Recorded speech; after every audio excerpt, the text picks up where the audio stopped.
ನಮಸ್ಕಾರ ಸ್ನೇಹಿತರೆ, ಇವತ್ತಿನ ವಿಡಿಯೋಲಿ ನಾವು the fall of the house of Azhar series ನ 3ನೇ ಮತ್ತೆ 4ನೇ ಎಪಿಸೋಡ್ ಅನ್ನ ನೋಡೋಣ.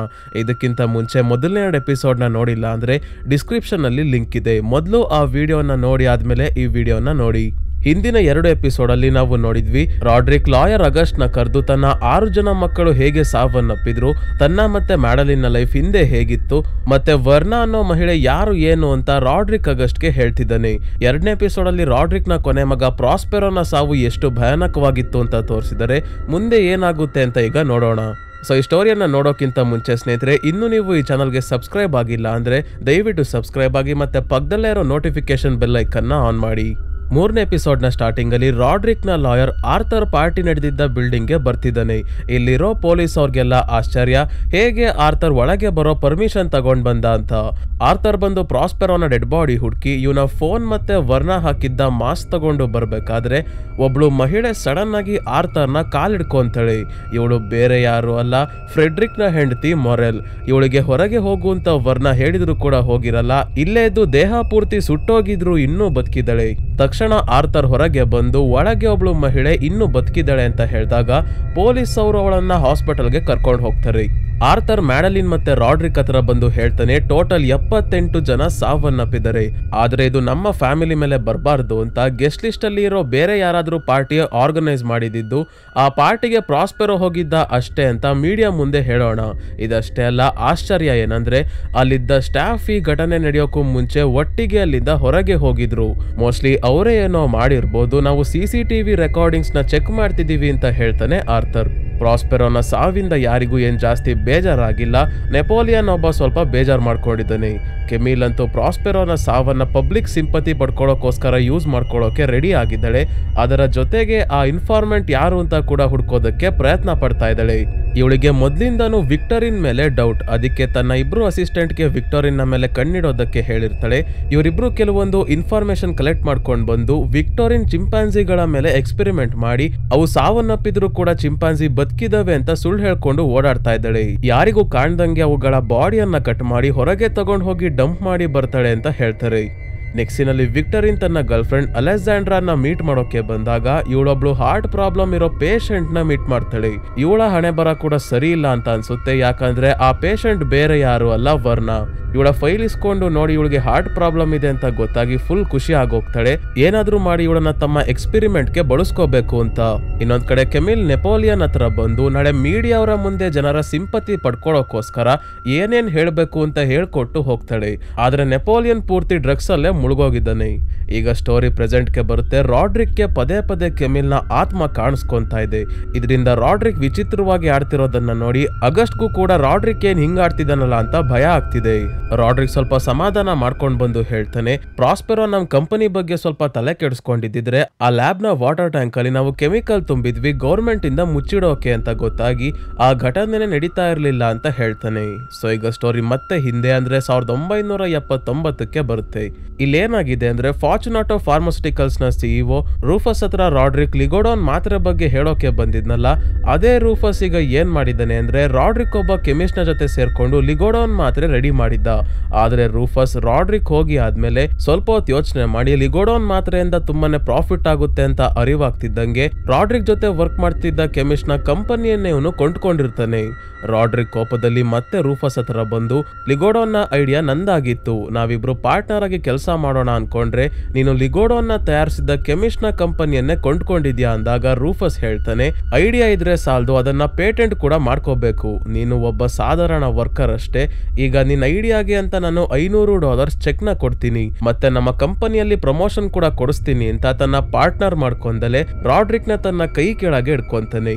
ಮತ್ತೆ ಏನು ಮಾಡಕ್ಕಾಗ್ಲಿಲ್ವಲ್ಲ ಅಂತ ಬೇಜಾರಲ್ಲಿ ವಾಪಸ್ ಮನೆಗೆ ಬಂದಾಗ ಸಾಕು $500 ಅಲ್ಲೇ ನಾವು ಜೀವನ ಮಾಡ್ಕೋಬಹುದು, ಏನ್ ಬೇಜಾರ್ ಮಾಡ್ಕೋಬೇಡ ಬಿಡು ಅಂತ ಅನಾಬೆಲ್ಲಿ ಹೇಳಿದ್ರೆ ಮ್ಯಾಡಲಿನ್ ಹೇಳ್ತಾಳೆ, ನೀನು ಅವನ ಜೊತೆನೆ ಕೆಲಸ ಮಾಡ್ಕೊಂಡು ಅವನ ಪಕ್ಕ ಬಂದು ನಿಂತ್ಕೊಳ್ಳೋವರೆಗೂ ಬೆಳಿಬೇಕು, ಆಗ ಅವನ ಬೆನ್ನಿಗೆ ಚೂರಿ ಹಾಕಿ ಮೇಲ್ ಬರ್ಬೇಕು ಅಂತ ಮ್ಯಾಡಲಿನ್ ಈ ರೀತಿ ತನ್ನ ಗಂಡನಿಗೆ ಹೇಳ್ಕೊಡ್ತಿರೋದು ಅನಾಬೆಲ್ಗೆ ಸ್ವಲ್ಪನೂ ಇಷ್ಟ ಆಗ್ತಿಲ್ಲ. ಈ ಕಡೆ ಪ್ರೆಸೆಂಟ್ ಅಲ್ಲಿ ಫುಲ್ ಡ್ರಗ್ಸ್ ತಗೊಂಡು ಮಲಗಿದ್ದ ನೆಪೋಲಿಯನ್ಗೆ ಎಚ್ಚರಿಕೆ ಆದಾಗ ಕೈಕಾಲು ಮುಖಾಲ ರಕ್ತ ಆಗಿರೋದನ್ನ ನೋಡಿ ಎಲ್ಲಿಂದ ಬಂತು ಅಂತ ಚೆಕ್ ಮಾಡಿದಾಗ ತನ್ನ ಬಾಯ್ ಫ್ರೆಂಡ್ ಜೂಲಿಯಸ್ ಹಾಕಿದ್ದ ಬೆಕ್ಕು ಸಾವನ್ನಪ್ಪಿದೆ. ಅದರ ಹೊಟ್ಟೆಗೆ ಯಾರೋ ಚಾಕು ಹಾಕಿದರೆ, ಮೋಸ್ಟ್ಲಿ ಡ್ರಗ್ಸ್ ನ ನಶೆಯಲ್ಲಿ ನಾನೇ ಸಾಯಿಸುದ್ನೇನೋ ಅಂತ ರಕ್ತ ಎಲ್ಲ ಕ್ಲೀನ್ ಮಾಡಿ ಏನೋ ಆಗೇ ಇಲ್ಲ ಅನ್ನೋ ಹಾಗೆ ಜೂಲಿಯಸ್ ಹತ್ರ ನಾಟಕ ಆಡ್ತಾ ಇದ್ದಾನೆ. ಬೆಕ್ಕು ಇಲ್ಲೇ ಎಲ್ಲೋ ಇರ್ಬೋದು, ಬರುತ್ತೆ ಬಿಡು ಅಂತ ಹೇಳ್ತಾನೆ. ಆರ್ಥರ್ ಪಾರ್ಟಿಯಲ್ಲಿ ಏನೇನಾಯ್ತು ಅಂತ ಇನ್ವೆಸ್ಟಿಗೇಟ್ ಮಾಡ್ಕೊಂಡು ರಾಡ್ರಿಕ್ ಮತ್ತೆ ಮ್ಯಾಡಲಿನ್ ನ ಮೀಟ್ ಮಾಡಿ ಆ ಪಾರ್ಟಿಯಲ್ಲಿ ಇದ್ದವರ ಫೋಟೋಸ್ ತೋರಿಸಿ ಹೇಳ್ತಾನೆ ಈ ಪಾರ್ಟಿಗೆ ಬಂದಿದ್ದವರೆಲ್ಲ ಯಾರು ಅಂತ ಗೊತ್ತಾಗಿದೆ, ಆದ್ರೆ ಈ ಮಹಿಳೆಯನ್ನ ಬಿಟ್ಟು ಅಂತ ವರ್ಣಾನ ತೋರಿಸ್ತಾನೆ. ರಾಡ್ರಿಕ್ ಮತ್ತೆ ಮ್ಯಾಡಲಿನ್ಗೂ ಕೂಡ ಆ ಮಹಿಳೆ ಯಾರು ಅಂತ ಗೊತ್ತಾಗಲ್ಲ, ಯಾಕಂದ್ರೆ ಅವಳು ಮಾಸ್ಕ್ ಹಾಕಿದಳೆ. ನಂತರ ಟ್ಯಾಮರ್ಲೆನ್ ಒಬ್ಳು ಮಹಿಳೆಯನ್ನ ತನ್ನ ಮನೆಗೆ ಕರ್ಕೊಂಡು ಬಂದಿದ್ದಾಳೆ, ಬಿಲ್ನ ಜೊತೆ ಸೆಕ್ಸುಯಲಿ ಇನ್ವಾಲ್ವ್ ಆಗೋಕೋಸ್ಕರ. ಇವರಿಬ್ರನ್ನ ಇಂಟಿಮೇಟ್ ಆಗೋದಕ್ಕೆ ಬಿಟ್ಟು ಟ್ಯಾಮರ್ಲೆನ್ ಚೇರ್ ಹಾಕೊಂಡು ಇವರನ್ನ ನೋಡ್ತಾ ಇದ್ದಾಳೆ, ಯಾಕಂದ್ರೆ ಅವಳಿಗೆ ತನ್ನ ಗಂಡನ ಜೊತೆ ಇಂಟಿಮೇಟ್ ಆಗೋದಕ್ಕೆ ಇಷ್ಟ ಇರಲ್ಲ, ಅದಕ್ಕೆ ತನ್ನ ಜಾಗಕ್ಕೆ ಬೇರೆಯವ್ರನ್ನ ಕರ್ಕೊಂಡು ಬಂದಿದ್ದಾಳೆ. ಆದ್ರೆ ಈ ಮಹಿಳೆ ಕೂಡ ವರ್ಣ. ನೆಕ್ಸಿನಲ್ಲಿ ಕೆಮಿಲ್ ವಿಕ್ಟರಿನ್ ಎಕ್ಸ್ಪೆರಿಮೆಂಟ್ ಮಾಡ್ತಿರೋ ಜಾಗಕ್ಕೆ ಬರ್ತಾಳೆ. ರಾತ್ರಿ ಆಗಿರೋದ್ರಿಂದ ನೈಟ್ ಗಾರ್ಡ್ ಹೇಳ್ತಾಳೆ ನೀವು ಒಳಗೆ ಹೋಗೋ ಆಗಿಲ್ಲ ಅಂತ. ಆದ್ರೆ ಇವಳು ಮಾತು ಕೇಳಲ್ಲ. ನೀನು ಡೋರ್ ಓಪನ್ ಮಾಡ್ಲಿಲ್ಲ ಅಂದ್ರೆ ಕೆಲಸದಿಂದ ತೆಗಿತೀನಿ ಅಂತ ಹೆದರಿಸಿದಾಗ ಈ ಗಾರ್ಡ್ ಡೋರ್ ಓಪನ್ ಮಾಡ್ತಾಳೆ. ಇಲ್ಲಿರೋ ಗಾರ್ಡ್ ಕೂಡ ವರ್ಣಾನೇ. ಕೆಮಿಲ್ಗೆ ವಿಕ್ಟರಿನ್ ಕಂಡ್ರೆ ಆಗಲ್ಲ, ಇವಳೇ ಇನ್ಫಾರ್ಮರ್ ಅಂತ ಅನ್ಕೊಂಡಿರ್ತಾಳೆ. ಈಗ ಚಿಂಪಾನ್ಸಿ ಸಾಯ್ತಿರೋದ್ರ ಬಗ್ಗೆ ಅವಳು ಸತ್ಯ ಮುಚ್ಚಿಟ್ಟಿದ್ಲಲ್ಲ, ಅದಕ್ಕೆ ಇಲ್ಲಿ ವಿಕ್ಟರಿನ್ ನ ಬಣ್ಣ ಬಯಲು ಮಾಡೋಕೆ ಅಂತ ಬಂದಿದ್ದಾಳೆ. ಇಲ್ಲಿರೋ ಚಿಂಪಾನ್ಸಿಗಳ ಪರಿಸ್ಥಿತಿ ಹೇಗಿದೆ ಅಂತ ತೋರ್ಸೋಕೆ ವಿಡಿಯೋ ಫೋಟೋ ಎಲ್ಲ ತೆಗಿತಿರ್ಬೇಕಾದ್ರೆ ಇಲ್ಲಿಗೆ ವರ್ಣ ಬಂದು ಪ್ರಾಣಿಯ ರೀತಿ ವಿಚಿತ್ರವಾಗಿ ಆಡ್ತಾ ಇದ್ದಾಳೆ. ನಂತರ ಇದ್ದಕ್ಕಿದ್ದಂಗೆ ಕೆಮಿಲ್ ಮೇಲೆ ದಾಳಿ ಮಾಡಿ ಮೈಕೈಯೆಲ್ಲ ಪರ್ಚಿ ಕಚ್ಚಿ ಸಾಯಿಸ್ತಾಳೆ. ಚಿಂಪಾನ್ಸಿನೇ ಇವಳನ್ನ ಸಾಯಿಸಿದ್ದು ಅನ್ಕೊಳ್ಳಿ ಅಂತ. ಸೊ ಸ್ನೇಹಿತರೆ, 3ನೇ ಎಪಿಸೋಡ್ ಇಲ್ಲಿಗೆ ಮುಗಿಯುತ್ತೆ. 4ನೇ ಎಪಿಸೋಡ್ ನ ಸ್ಟಾರ್ಟಿಂಗ್ ಅಲ್ಲಿ ನೆಪೋಲಿಯನ್ ತನ್ನ ಬಾಯ್ ಫ್ರೆಂಡ್ ಜೂಲಿಯಸ್ ನ ಬೆಕ್ಕಿನ ರೀತಿನೇ ಕಾಣೋ ಇನ್ನೊಂದು ಬೆಕ್ಕನ್ನ ತಗೊಂಡ್ ಬರೋಕೆ ಅಂತ ಅನಿಮಲ್ ಶೆಲ್ಟರ್ ಗೆ ಬಂದಿದ್ದಾನೆ. ಯಾಕಂದ್ರೆ ಹಿಂದಿನ ಎಪಿಸೋಡ್ ಅಲ್ಲಿ ನಾವು ನೋಡಿದ್ವಿ ನೆಪೋಲಿಯನ್ ಡ್ರಗ್ಸ್ ನ ನಶೆಯಲ್ಲಿ ಜೂಲಿಯಸ್ ನ ಬೆಕ್ಕನ್ನ ಕೊಂದಿರ್ತಾನೆ. ಅವನಿಗೆ ಗೊತ್ತಾಗೋ ಅಷ್ಟರಲ್ಲಿ ಇನ್ನೊಂದು ಬೆಕ್ಕನ್ನ ತಗೊಂಡ್ ಹೋಗೋಕೆ ಬಂದಿದ್ದಾನೆ. ಆದ್ರೆ ಈ ಅನಿಮಲ್ ಶೆಲ್ಟರ್ ಅಲ್ಲಿ ಕೆಲಸ ಮಾಡ್ತಿರೋ ಮಹಿಳೆ ಬೇರೆ ಯಾರು ಅಲ್ಲ, ವರ್ಣ. ನೆಪೋಲಿಯನ್ ಸೇಮ್ ಜೂಲಿಯಸ್ ಹತ್ರ ಇದ್ದ ಬೆಕ್ಕಿನ ರೀತಿ ಇರೋ ಕಪ್ಪು ಬೆಕ್ಕನ್ನ ನೋಡಿ ನನ್ಗೆ ಇದೇ ಬೇಕು ಅಂದಾಗ, ಇಲ್ಲ ಅದನ್ನ ಆಲ್ರೆಡಿ ಬೇರೆಯವರು ಅಡಾಪ್ಷನ್ಗೆ ಕೇಳಿದ್ದಾರೆ ಅಂತ ಹೇಳ್ತಾಳೆ ವರ್ಣ. ಆದ್ರೆ ನೆಪೋಲಿಯನ್ ಕೇಳಲ್ಲ, ಆ ಬೆಕ್ಕು ನನಗೆ ಬೇಕೇ ಬೇಕು, ನಿಮ್ ಅನಿಮಲ್ ಶೆಲ್ಟರ್ಗೆ ನಾನು ಫುಲ್ ಹಣದ ಸಪೋರ್ಟ್ ಮಾಡ್ತೀನಿ ಅಂತೆಲ್ಲ ಹೇಳಿ ಮನೆಗೆ ತಗೊಂಡ್ ಬರ್ತಾನೆ. ರಾಡ್ರಿಕ್ ಮತ್ತೆ ಮ್ಯಾಡಲಿನ್ ಆರ್ಥರ್ ಜೊತೆ ಸೇರಿ ಇನ್ವೆಸ್ಟಿಗೇಷನ್ ಶುರು ಮಾಡಿದರೆ ಕೊಲೆ ಮಾಡ್ತಿರೋರು ಯಾರು ಅಂತ.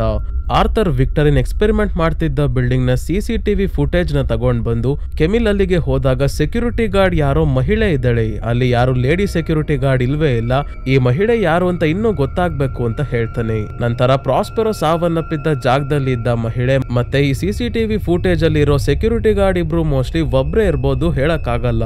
ಈ CCTV ಫುಟೇಜ್ ಅಲ್ಲಿರೋ ಆ ಮಹಿಳೆ ಮುಖ ಸರಿಯಾಗಿ ಕಾಣ್ತಿಲ್ಲ, ಅದನ್ನ ಎನ್ಹಾನ್ಸ್ ಮಾಡ್ಕೊಂಡು ಬಾ ಅಂತ ಕೆಮಿಲ್ ಮತ್ತೆ ರಾಡ್ರಿಕ್ ಆರ್ಥರ್ಗೆ ಹೇಳ್ತಾರೆ. ಇನ್ನೊಂದ್ ಕಡೆ ನೆಪೋಲಿಯನ್ ತಂದಿರೋ ಹೊಸ ಬೆಕ್ಕು ಇವನ ತಲೆ ತಿಂತಾ ಇದೆ. 1 ನಿಮಿಷನೂ ಸುಮ್ನೆ ಇರ್ತಿಲ್ಲ, ಕಚ್ಚೋದು ಪರ್ಚೋದು ಎಲ್ಲ ಮಾಡ್ತಿದೆ. ಜೂಲಿಯಸ್ ಕಡೆಯಿಂದ ನೆಪೋಲಿಯನ್ ಸುಮ್ನಿದಾನೆ ಅಷ್ಟೇ. ನಂತರ ರಾತ್ರಿ ಹೊತ್ತೆಲ್ಲ ಈ ಬೆಕ್ಕು ಇವನನ್ನೇ ಗುರಾಯಿಸ್ಕೊಂಡು ನೋಡೋದು, ಇಲಿ ಎಲ್ಲ ಸಾಯಿಸಿ ತಗೊಂಡ್ ಬಂದು ಬೆಡ್ ಮೇಲೆ ಇಡೋದೆಲ್ಲ ಮಾಡೋಕೆ ಶುರು ಮಾಡ್ಕೊಂಡಿದೆ. ನೆಕ್ಸ್ಟಿನಲ್ಲಿ ರಾಡ್ರಿಕ್ ವಿಕ್ಟರಿನ್ಗೆ ಕೆಮಿಲ್ ಯಾಕೆ ನೀನ್ ಎಕ್ಸ್ಪೆರಿಮೆಂಟ್ ಮಾಡ್ತಿರೋ ಲ್ಯಾಬ್ಗೆ ಬಂದಿದ್ಲು ಅಂತ ಕೇಳಿದಾಗ ನಂಗೆ ನಿಜವಾಗ್ಲೂ ಗೊತ್ತಿಲ್ಲ ಅವಳು ಯಾಕೆ ಬಂದಿದ್ಲು ಏನೋ ಅಂತ ಹಂಗೆ ಪ್ಲೇಟ್ ಚೇಂಜ್ ಮಾಡ್ಬಿಡ್ತಾಳೆ. ನಾವು ಈಗ ಮನುಷ್ಯರ ಮೇಲೆ ಹಾರ್ಟ್ ಡಿವೈಸ್ ನ ಟೆಸ್ಟ್ ಮಾಡೋದಕ್ಕೆ ಶುರು ಮಾಡ್ತಿದೀವಿ, ಆದಷ್ಟು ಬೇಗ ಇದನ್ನ ಮಾರ್ಕೆಟ್ ಅಲ್ಲಿ ಲಾಂಚ್ ಮಾಡಬಹುದು ಅಂತ ಮಾತ್ ಮರೆಸ್ತಾಳೆ. ಆದ್ರೆ ನಮಗೆ ಗೊತ್ತೇ ಇದೆ ಆ ಡಿವೈಸ್ ಚಿಂಪಾನ್ಸಿಗಳ ಮೇಲೆನೆ ವರ್ಕ್ ಆಗ್ತಿಲ್ಲ. ಚಿಂಪಾನ್ಸಿಗಳ ಮೇಲೆ ಎಕ್ಸ್ಪೆರಿಮೆಂಟ್ ಮಾಡೋದು ಬ್ಯಾನ್ ಆಗಿದ್ರು ಕೂಡ ಇವಳು ತಲೆ ಕೆಡ್ಸ್ಕೊಂಡಂಗೆ ಮೂಕ ಪ್ರಾಣಿಗಳನ್ನ ಸಾಯಿಸ್ತಾ ಇದ್ದಾಳೆ. ಈಗ ಏನ್ ಗ್ಯಾರಂಟಿ ಮೇಲೆ ನಾವು ಮನುಷ್ಯರ ಮೇಲೆ ಟೆಸ್ಟ್ ಮಾಡ್ತೀವಿ ಅಂತ ಹೇಳಿದ್ದು ಅಂದ್ರೆ, ವರ್ಣನ ಹಾಸ್ಪಿಟಲ್ ಅಲ್ಲಿ ಮೀಟ್ ಮಾಡಿದಾಗ ಅವಳಿಗೆ ಹಾರ್ಟ್ ಪ್ರಾಬ್ಲಮ್ ಇರೋದು ಇವಳಿಗೆ ಗೊತ್ತಾಗಿ ಇವಳನ್ನೇ ತನ್ನ ಎಕ್ಸ್ಪೆರಿಮೆಂಟ್ ಅಲ್ಲಿ ಭಾಗಿಯಾಗೋದಕ್ಕೆ ಕನ್ವಿನ್ಸ್ ಮಾಡಿದಳೆ. ವರ್ಣ ಯಾಕೆ ಇಷ್ಟು ಈಸಿಯಾಗಿ ಒಪ್ಕೊಂಡ್ಲು ಅಂತ ನಮ್ಗೆ ಗೊತ್ತೇ ಇದೆ. ನೆಕ್ಸ್ಟ್ ವರ್ಣಳ ಲಿಸ್ಟ್ ಅಲ್ಲಿ ವಿಕ್ಟರಿನ್ ಕೂಡ ಇದ್ದಾಳೆ. ಪ್ರೆಸೆಂಟ್ ಅಲ್ಲಿ ರಾಡ್ರಿಕ್ ಆಗಸ್ಟ್ ಹತ್ರ ಈ ಸ್ಟೋರಿ ಹೇಳ್ಬೇಕಾದ್ರೆ ಲೆನೋರ್ನ ಮೆಸೇಜ್ ಪದೇ ಪದೇ ಬರ್ತಿದೆ. ಮಧ್ಯರಾತ್ರಿ ಬೇರೆ ಆಗಿದೆ, ಯಾಕಾಗ್ಬೇಕು, ಏನಾದ್ರೂ ಪ್ರಾಬ್ಲಮ್ ಅಲ್ಲಿ ಲೆನೋರ್ ಸಿಗಾಕೊಂಡಿರ್ಬೋದು, ಅದೇನ್ ಫೋನ್ ಮಾಡಿ ನೋಡು ಅಂತ ಆಗಸ್ಟ್ ಹೇಳಿದಾಗ ಇಲ್ಲ ಅವಳು ಹುಷಾರಾಗಿ ಇದ್ದಾಳೆ, ಏನ್ ತಲೆ ಕೆಡ್ಸ್ಕೋಬೇಡ ಅಂತ ಮಾತಾಡ್ಬೇಕಾದ್ರೆ ಸಡನ್ ಆಗಿ ಮೇಲಿಂದ ಯಾರ್ದೋ ಡೆಡ್ ಬಾಡಿ ರಪ್ ಅಂತ ಕೆಳಗೆ ಇವರ ಮುಂದೆನೆ ಬೀಳುತ್ತೆ. ರಾಡ್ರಿಕ್ ಹೆದರ್ಕೊಂಡು ಚೇರ್ ಮೇಲೆ ಹಾರ್ಕೊಂತಾನೆ. ಆಗಸ್ಟ್ ಇವನನ್ನ ನೋಡಿ ಹೆದರ್ಕೊಂಡಿದ್ದಾನೆ. ಕೆಳಗೆ ಬಿದ್ದ ಡೆಡ್ ಬಾಡಿ ಬೇರೆ ಯಾರ್ದು ಅಲ್ಲ, ನೆಪೋಲಿಯನ್ದು. ಸಾವು ಸಾವನ್ನಪ್ಪಿರೋ ಮಕ್ಕಳೆಲ್ಲ ಬರೀ ರಾಡ್ರಿಕ್ಗೆ ಮಾತ್ರ ಕಾಣ್ತಿರೋದು, ಇಲ್ಲೇ ಇರೋ ಆಗಸ್ಟ್ಗೆ ಕಾಣ್ತಿಲ್ಲ. ಮೋಸ್ಟ್ಲಿ ಇದೆಲ್ಲ ರಾಡ್ರಿಕ್ ನ ಕಾಯಿಲೆಯ ಕಾರಣದಿಂದ ಆಗ್ತಿರ್ಬೋದು. ಇವನ್ಗೆ ಕ್ಯಾಡಸಿಲ್ ಕಾಯಿಲೆ ಇರೋದ್ರಿಂದ ಭ್ರಮೆ ಎಲ್ಲ ಉಂಟಾಗುತ್ತೆ. ಇವರೆಲ್ಲ ಭ್ರಮೆನೂ ಇರ್ಬೋದು ಅಥವಾ ನಿಜವಾಗ್ಲೂ ಕೂಡ ಬಂದಿರ್ಬೋದು. ಮುಂದೆ ಏನಾಗುತ್ತೆ ಅಂತ ನೋಡೋಣ. ಸೊ ಇಬ್ರು ಸಮಾಧಾನ ಮಾಡ್ಕೊಂಡು ಮತ್ತೆ ಸ್ಟೋರಿ ಕಡೆ ವಾಪಸ್ ಬರ್ತಾರೆ. ಈಗ ರಾಡ್ರಿಕ್ 1979ರ ಸ್ಟೋರಿಯನ್ನ ಕಂಟಿನ್ಯೂ ಮಾಡ್ತಾನೆ. ಆಗಸ್ಟ್ ನ ಮೊದಲನೇ ಬಾರಿ ಮೀಟ್ ಮಾಡಿದಾಗ ಏನಾಗಿತ್ತು ಅಂತ. ಆಗಸ್ಟ್ ಫಾರ್ಚುನಾಟೋ ಫಾರ್ಮಾಸ್ಯೂಟಿಕಲ್ಸ್ ಅಲ್ಲಿ ನಡೀತಾ ಇರೋ ಕ್ರೈಮ್ ನ ಬಗ್ಗೆ ಇನ್ವೆಸ್ಟಿಗೇಷನ್ ಮಾಡ್ತಾ ರಾಡ್ರಿಕ್ ನ ಮನೆಗೆ ಬರ್ತಾನೆ.